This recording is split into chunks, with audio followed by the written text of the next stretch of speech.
Alhamdulillahil wahidil qahhar al-azizil ghaffar mukawwiril laili 'alan nahar tadhkiratan liulil qulubi wal absar wa tabsiratan lidhil albabi wal i'tibar.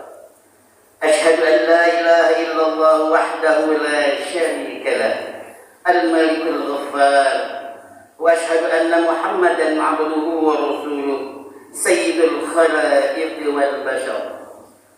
Allahumma salli wa sallim ala sayyidina Muhammad wa alihi wa sahbihi al-athhar. Amma ba'd, fa ya ayyuhal muslimun, usikum wa nafsi bi taqwallahi wa ta'atihi faqad faza man ittaqa. Faqala Allah Ta'ala fi kitabihil karim fi suratil Hasyr, a'udzu billahi minasy syaithanir rajim, bismillahirrahmanirrahim. Ya ayyuhalladzina amanu taqullaha wal tanzur nafsum ma qaddamat lighad wattaqullaha innallaha khabirum bima ta'malun. Shadaqallahul azim. Ma'asyiral muslimin rahimakumullah. Perjalanan hidup manusia terasa begitu cepat. Hari demi hari berlalu, minggu pun berganti minggu, bulan berganti dari bulan satu ke bulan lainnya, sampai akhirnya pergantian tahun pun tak bisa dihindari seiring dengan terus berjalannya waktu. Dari bayi menjadi anak, kemudian remaja, dewasa, orang tua, sampai tak terasa di antara kita sudah ada yang menjadi sepuh dengan panggilan kakek. Kini tiba saatnya pergantian tahun baru Islam. Tahun baru Hijrah berganti dari tahun 1444 Hijriah menjadi 1445. Sebuah momen bersejarah, menjadi pertanda perubahan yang monumental, mengantarkan perjalanan perjuangan Islam dari umat yang lemah dan tertindas menjadi umat yang kuat dan mampu membangun peradaban dan menebarkan rahmatan lil alamin. Ma'asyiral muslimin rahimakumullah. Renungan atas adanya tahun baru Islam adalah menjadi suatu keniscayaan, menjadi suatu kebutuhan dalam rangka menjadikan tahun ini lebih baik dari tahun-tahun sebelumnya. Pertanda kita siap melakukan evaluasi diri, menganalisis hal-hal yang telah kita lakukan 1 tahun ke belakang, mengukur kualitas ibadah, mulai dari kualitas sholat kita, sedekah kita, semangat menuntut ilmu kita, kepedulian terhadap sesama, dan seluruh perilaku ibadah selama 1 tahun ke belakang. A'udzubillahi minasyaitonirrajim. Bismillahirrahmanirrahim. Ya ayyuhalladzina amanu taqullaha wa tanzur nafsum ma qaddamat lighad wattaqullaha innallaha khabirum bima ta'malun. Wahai orang-orang yang beriman, bertakwalah kepada Allah dan hendaklah setiap orang memperhatikan apa yang telah diperbuatnya untuk hari esok. Dan bertakwalah kepada Allah, sesungguhnya Allah Maha teliti terhadap apa yang kamu kerjakan. Al-Hasyr ayat 18. Dalam tafsirnya itu kasih menjelaskan bahwa takwa sendiri diaplikasikan di dalam 2 hal: menepati aturan Allah dan menjauhkan dari larangannya. Jadi tidak bisa kita mengatakan saya telah mengerjakan sholat, setelah itu berbuat maksiat kembali. Begitu pula penjelasan Al-Qurtubi yang menyatakan bahwa perintah takwa pada ayat ini bermakna bertakwalah kepada semua perintah dan larangannya dengan cara melaksanakan kewajiban-kewajibannya yang dibebankan oleh Allah kepada diri kita sebagai orang yang beriman, dan menjauhi larangan Allah yang secara keseluruhan harus kita tinggalkan dalam seluruh aspek kehidupan kita. Masyaallah muslimin rahimakumullah. Ada beberapa poin yang menjadi renungan kita di tahun baru Islam ini. Yang pertama, menyadari waktu yang terus dan terus berjalan. Umat muslim tidak boleh hanya fokus ke dunia yang sedang dikejarnya, namun juga ibadah dan kebaikan yang harus terus ditebar. A'udzubillahi minasyaitonir rajim. Wa bataghi fima ataqallahu daral akhirata wa la tansa nasibaka minad dunya wa ahsin kama ahsanallahu ilaik wa la tabghil fasada fil ardh innallaha la yuhibbul mufsidin. Dan carilah pada apa yang telah dianugerahkan Allah kepadamu kebahagiaan negeri akhirat, dan janganlah kamu melupakan kebahagiaanmu bagian kenikmatan duniawi, dan berbuat baiklah pada orang lain sebagaimana Allah telah berbuat baik kepadamu, dan janganlah kamu berbuat kerusakan di muka bumi, sesungguhnya Allah tidak menyukai orang-orang yang berbuat kerusakan. Quran Al-Qasas ayat 77. Hirup pikuk dunia dengan segala gemerlap dan keluh kesahnya terkadang melalaikan kita dari ingat akan datangnya episode akhir kehidupan, yakni tentu kematian. Carilah akhirat, tapi jangan lupakan dunia. Akhirat menjadi prioritas, tapi jangan lupakan kepentingan dunia. Ada cara mengkompromikan antara kepentingan akhirat dan dunia adalah dengan menjadikan seluruh aktivitas dunia menjadi aktivitas akhirat. Pergi bekerja mencari dunia adalah kepentingan dunia, maka jadikan pula hal itu menjadi urusan akhirat dengan mengawali seluruh aktivitas menjadi ibadah.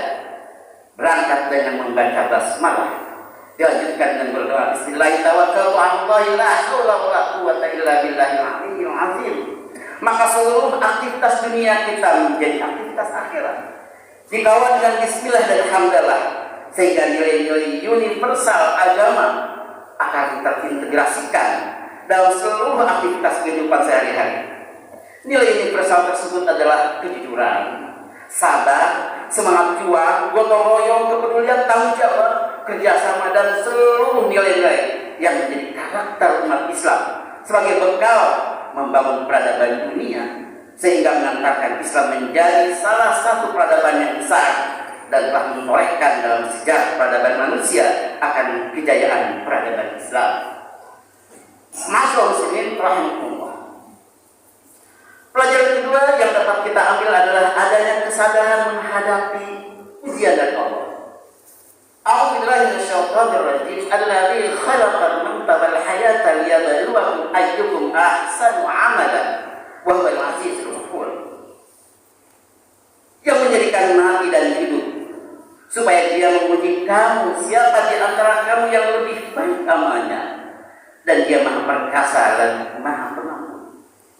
Surat Al-Mulk ayat 2. Al-Imam Jalaluddin As-Suyuti dan Al-Imam Jalaluddin Al-Mahalli dalam kitab Jalalain yang mengatakan bahwa siapa di antara kalian yang lebih baik amalnya, maksudnya yang paling taat kepada Allah Subhanahu wa taala. Ketaatan kepada Allah menjadi ukuran kesuksesan manusia setelah menghadapi ujian dari Allah. Ada orang yang sukses dalam menggapai dunia, namun kesuksesan dunia itu tidak menjadikan dia taat kepada Allah. Bahkan dia menjadi sombong, muncul kesombongan dalam dirinya. Hakikatnya manusia ini adalah gagal di hadapan Allah.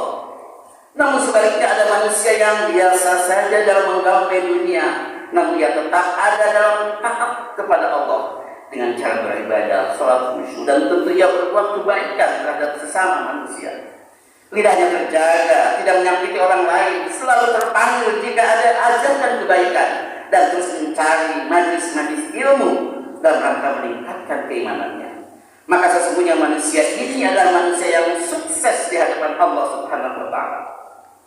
Terlebih lagi jika ada manusia yang berlimpah dunia, dan dunia itu ia jadikan kendaraan menuju akhirat, tetap ada dalam taat Allah, dan hartanya tentu tidak menjadikan kesombongan dalam dirinya. Ia akan merasa senang jika melihat orang lain Islam.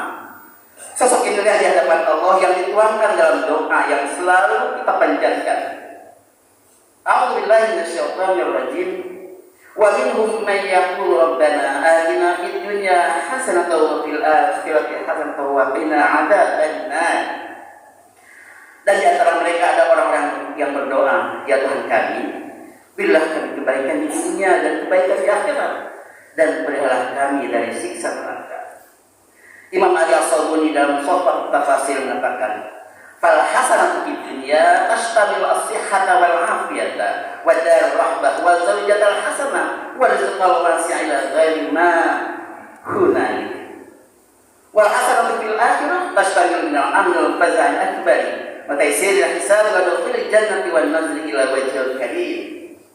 Kebaikan di dunia itu meliputi kesehatan dan kesejahteraan, dan memiliki tempat atau rumah yang bagus, yang luas, istri yang baik, kemudian rezeki juga yang luas dan hal-hal yang baik selain itu.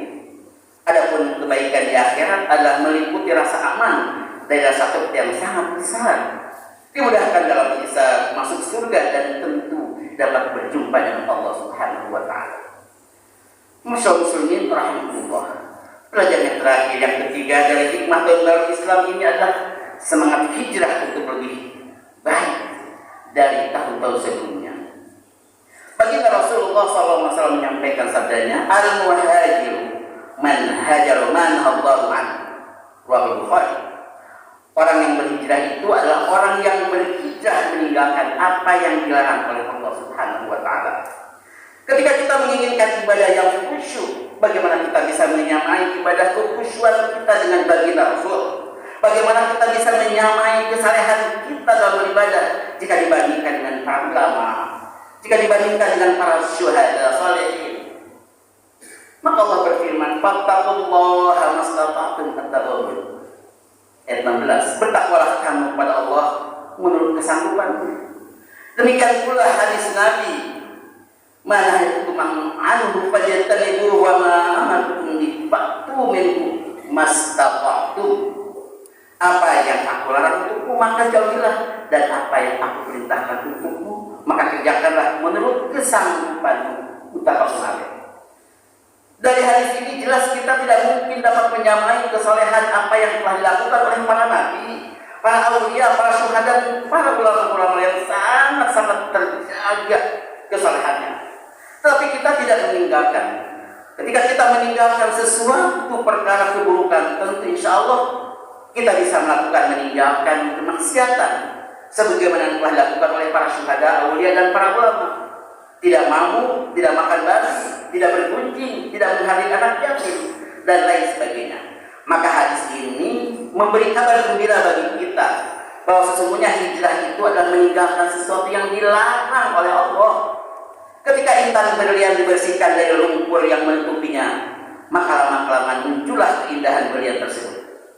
Artinya ketika kita berupaya dan berjuang untuk meninggalkan yang Allah larang, maka akan muncul keindahan dan kecantikan pribadi muslim, insan kamil, muhsinin, muttaqin, mukhlasin. Tentu Islam ini menggiring kita untuk terus selalu melakukan perbaikan, tentu demi keluhuran budi pekerti. Man kana yawmuhu khairan amsihi fa huwa rabih, wa man kana yawmuhu mithla amsihi fa huwa maqbul, wa man kana yawmuhu syarran min amsihi fa huwa mal'un. Siapa yang hari sekarang lebih baik dari kemarin, maka dia termasuk orang-orang yang beruntung. Barang siapa yang harinya sama saja dengan hari kemarin, maka ia merugi. Dan barang siapa yang harinya sekarang lebih jelek dari hari-hari kemarin, maka ia terlaknat. Hijrah mengajarkan kita tentang perubahan ke arah yang lebih baik. Semakin bertambah usia, tentu semakin baik segala aspek yang kita lakukan. Semakin baik baca Qurannya, semakin baik hafalan Qurannya, semakin baik kualitas ta'limnya, semakin baik pula dalam segala hal dibandingkan dengan tahun-tahun sebelumnya. Cukup diri kita sendiri yang menjadi pembanding agar syukur selalu terpecah oleh lidah kita. Jangan membandingkan dengan manusia-manusia pilihan Allah, para nabi, para aulia, syuhada, sholihin, para ulama. Mereka adalah rujukan kita dalam berakhlak.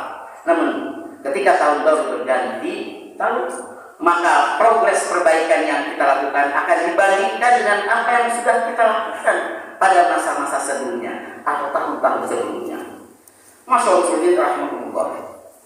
Kemudian yang bisa kita ambil pelajaran tentu adalah bahwa sesungguhnya sarana introspeksi menjadi bagian yang terpenting. A'udzubillahi minasyaitonirrajim. Alladzina yadhkuruna Allah qiyaman wa qu'udan wa 'ala junubihim yatafakkaruna fi khalqis samawati wal ardh rabbana ma khalaqta hadza batilan subhanaka faqina 'adzaban nar. Yaitu orang-orang yang mengingat Allah sambil berdiri atau duduk atau dalam keadaan berbaring, dan mereka memikirkan tentang penciptaan langit dan bumi, seraya berkata, ya Tuhan kami, tiada Engkau menciptakan ini dengan sia-sia. Maha suci Engkau, maka peliharalah kami dari siksa neraka. Al-Imran ayat 191. Melakukan introspeksi diri merupakan kegiatan analisis diri sampai sejauh mana kualitas amal yang telah kita lakukan. Tentu yang kita lakukan terkait dengan yang pertama, kita sebagai hamba Allah yang memiliki tujuan hidup, yang mencari ridhonya. Pertanyaannya, apakah kita sudah totalitas melakukan segala hal mencari ridhonya, atau masih ada motivasi-motivasi lain saja? Yang kedua, kita sebagai hamba Allah yang diberi kewajiban untuk beribadah dan menyembah kepadanya. Pertanyaannya adalah sampai sejauh mana kualitas ibadah yang telah kita lakukan dalam berbagai hal. Dan yang ketiga, kita sebagai hamba Allah yang mesti memikirkan menjaga alam raya dalam rangka keberlangsungan kehidupan dan membangun peradaban yang lebih baik guna kelangsungan generasi berikutnya. Pertanyaannya, apakah kita sudah mengambil peran dan menjadi bagian dari terbangunnya peradaban manusia yang lebih baik? Tentu hal ini ditandai dengan totalitas terhadap kiprah kita dalam menekuni satu pekerjaan, yang itu semua akan berkontribusi terhadap kemajuan peradaban umat. Yang jika umat Islam melakukan banyak peran dalam peradaban Islam, maka akan terbangun dengan indah karena kontribusi masing-masing kita dalam menebarkan kebaikan. Tentu ketika pertanyaan itu masing-masing kita yang menjawabnya, kita jawab sejujur-jujurnya untuk menentukan di mana posisi kita, yang tentu menjadi acuan untuk melangkah di tahun-tahun berikutnya. Demikian khutbah singkat ini, semoga ada manfaatnya dan menjadikan kita terus meningkat kebaikan dari hari ke hari, dari minggu ke minggu, dari bulan ke bulan, hingga dari tahun ke tahun. Barakallahu li wa lakum fil Qur'anil Karim wa nafa'ani wa iyyakum bima fihi minal ayati wa dzikril hakim wa taqabbal minni wa minkum tilawatahu innahu huwas samiul alim.